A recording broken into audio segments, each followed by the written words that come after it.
प्रभु श्री राम और माता सीता के प्रेम के आज भी मनावल जाला आ सम्मानित कइल जाला। एकरा के पति आ पत्नी के बीच के आदर्श प्रेम के प्रतीक बतावल जाला। ई हमनी के जाने के चाही कि सच्चा प्यार निस्वार्थ होला। सच्चा प्रेम सभी बाधा और हर एक तरह के चुनौती पर विजय प्राप्त कर लेला।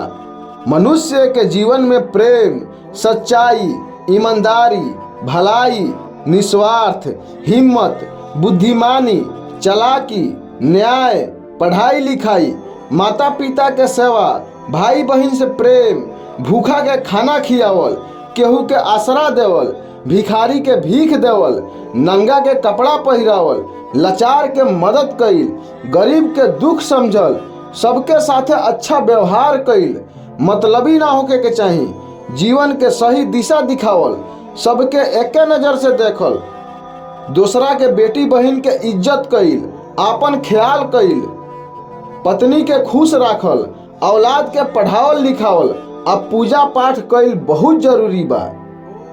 प्रभु श्री राम जी के जीवन भी सुख दुख के साथे ही बीतल बा।